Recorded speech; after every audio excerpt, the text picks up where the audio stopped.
Oh, well, music has been part of my life since I can remember. I played sax and piano, I think as early as 5 through a bit of college.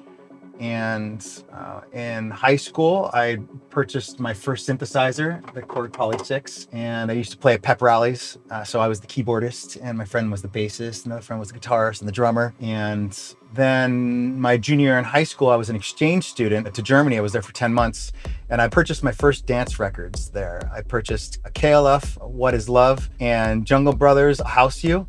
And I also went to my first nightclub. It was when Acid House was coming around, and there were whistles, and I had no idea what, and there were happy faces and melting faces on their shirts. It was the first time I was ever exposed to club music, but I still at that time didn't really know what it was. And then after high school, a friend that I worked with, she invited me to a party out at a racetrack. It was a sign that said "This Way to Freedom." It was called the Freedom Rave by The Gathering. And it was my first rave. And at that moment on, I mean, I never looked back. I was hooked. I got the bug. And then in college, I met my now wife, then girlfriend, and she purchased me my first turntables, my first decks.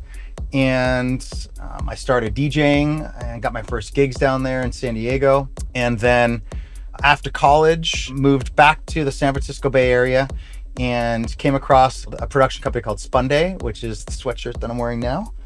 And they had a party there that happened on Friday and on Sunday. Spunday was on Sunday, Friday was Nikita. And it was the most amazing productions I'd ever seen, and I had to figure out how to get there. So long story short, my tenacity ended up getting me a residency for them, and I played at all their venues around the country and did a number of their one-offs around the world in Ireland and Russia and the Netherlands and Poland. And I then became part owner in the record shop and was A&R for the label. And I then met a good friend of mine, and we ended up opening up a record label called Omnis Recordings and had that label for a number of years. And during that time, it was right around the .com crash and 9/11, and MP3s came around, and no one was buying records. They were all using peer-to-peer networks. So we couldn't sell records. So we ended up closing the shop. I then ended up going over and taking a job as a client relations manager for Ingrooves, which is a digital music distributor. I oversaw 400 record labels and eventually 3,500 record labels and all their distribution. And they ended up getting purchased by Universal. And then I went back to school for a degree in sound design. And at that time, I was asked to interview for a job opening in the tech world, and I took a role as a sound designer and people manager, and ended up eventually overseeing a team of 15 sound designers in the tech world for products on mobile devices and desktop and VR and AR. And I was making a lot of good money, and it afforded me this studio that I have here, and I'm so grateful for that. But what was wonderful is during the day I could do this sound design for a product and then come home and write my music in a creative space that was all my own. And so I had music around me 24 hours a day, all the time.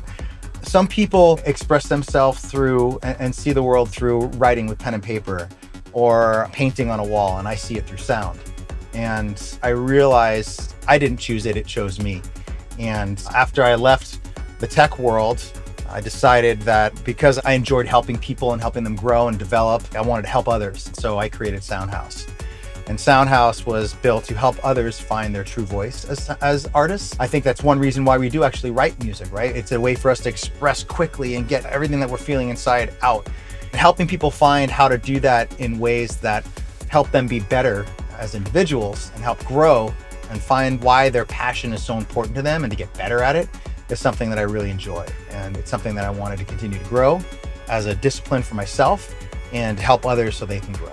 And it's really my opus. It's everything that I've done over the years. Even while I was in tech, I had my artist monikers, and I've been collaborating, writing music on my own and with others for years.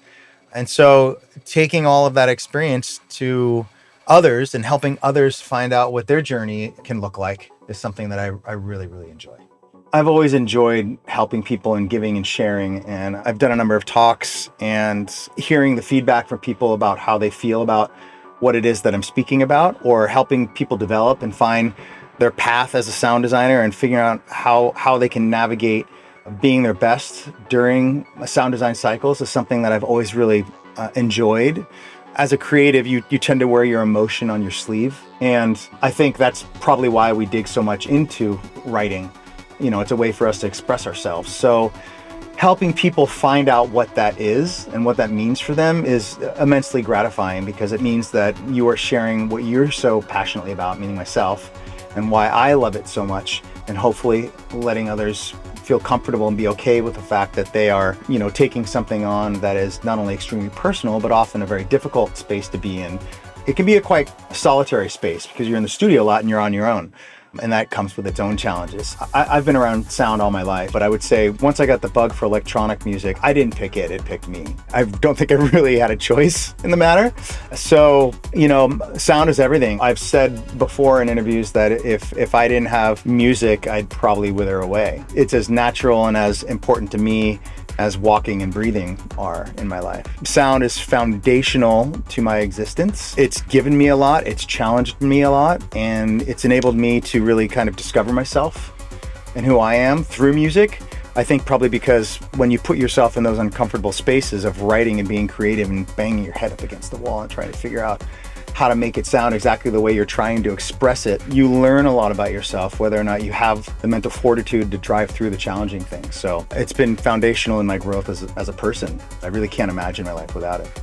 Soundhouse really is my life's work. I've said often that it's my opus. Everything that I've done in my life has led to this point, and I've spent a lot of time behind the decks, a lot of time traveling, a lot of time composing and writing and collaborating and teaching and sharing, and I tend to always come back to the same thing, and that's helping people in music, and those are the two things that matter the most to me. So every time I'm doing something else that isn't sound or audio, I have this tug that is pulling me that direction. I'm very fortunate to have a wonderful support group around me, people encouraging me to do what I love and what I'm passionate about. When people tell you you're good at something, you don't always receive it really well. And while being good at something isn't a definition, I think it's encouragement, to know that you can share something with others that you're so passionate and you've been doing for so long and that you enjoy and you feel like you've got a fair amount of it sort of in your wheelhouse. Sharing and helping others find their voice sonically is just something that I really, really enjoy. And so Soundhouse is designed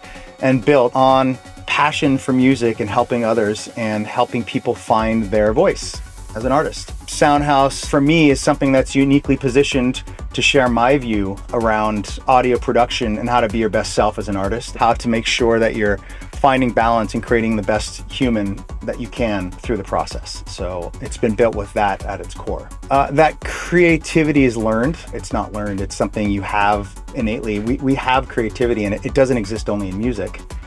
But I think the definition of being successful clouds the ability for people to understand that creativity is an expression, and it's simply you taking something inside that you in many ways sometimes desperately want to get out to share. And that creativity isn't something that you learn. What you learn is how to find the creativity that exists already within you. So discovering your true self and what it means for you to be an artist, I think, is the real journey that people misinterpret, that they have to bang their head against the wall of learning and push themselves and always try to put themselves out of the pocket because they don't feel like they're enough. And I think that's a misunderstanding. I think the creativity itself gets sort of clouded by all of the other things that we have in our life, personal, physical, and mental challenges that people are struggling with. Creativity is none of that. Creativity is simply the outlet we have to be able to share and express ourselves. And everyone has it, whether you're a musician, whether you're an artist, whether you're an engineer, whether you're a director, whether you're an author, whether you're a mother, whether you're a child at soccer practice. It's just how you engage with that. So I think that's the biggest misunderstanding, is that creativity is learned. It's not learned, it's expressed.